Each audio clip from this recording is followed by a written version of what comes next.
আৰু এবাৰ প্ৰসংগ মৰাণৰ ভোগালীৰ উৰুকাত গাহৰি মাংস কটাক লৈ বিতৰ্ক। সোমবাৰে সন্ধিয়া মৰাণৰ ৩৭ নং ৰাষ্ট্ৰীয় ঘাইপথ অৱৰোধ মৰাণহাট খুমটাই সোণালী পথবাসীৰ। মৰাণহাটৰ খুমটাই সোণালী পথত উৰুকাৰ নিশা গাহৰি মাংস কটাক কেন্দ্ৰ কৰি বিতৰ্কৰ সৃষ্টি হৈছিল।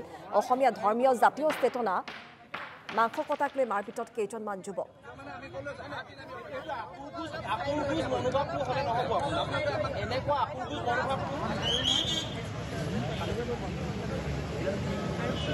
আৰু মৰাণহাট আৰক্ষী থানাত এই সন্দৰ্ভত এজাহাৰ দাখিল কৰিছিল যদিও আৰক্ষীয়ে দোষীৰ বিৰুদ্ধে উপযুক্ত ব্যৱস্থা গ্ৰহণ নকৰাৰ অভিযোগ দাখিল কৰিলে একাংশ লোকে।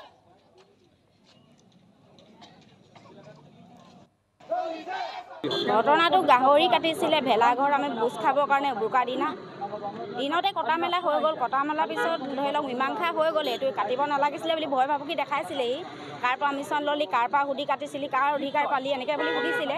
তাৰপৰা আমাৰ এজনে ক'লে হ'ব বোলে, মানুহজনে ক'লে হ'ব, যিটো হৈ গ'ল আমি আৰু নেক্সট বাৰলৈ এনেকুৱা কাম নকৰোঁ বা নেকাটো বুলি ক'লে।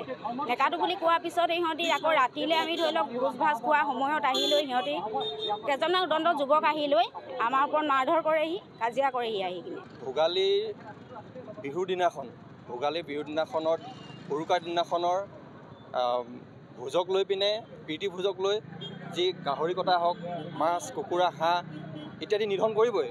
গতিকে এই বিষয়টোক লৈ পিনে স্থানীয় তথাকথিত দুজনমান ব্যক্তিয়ে যদি সেই ব্যৱস্থাটোত যদি বাধা আৰোপ কৰিবলৈ যায়, সেয়া আমি কেতিয়াও মানি ল'ব নোৱাৰিম এজন অসমীয়া হিচাপে।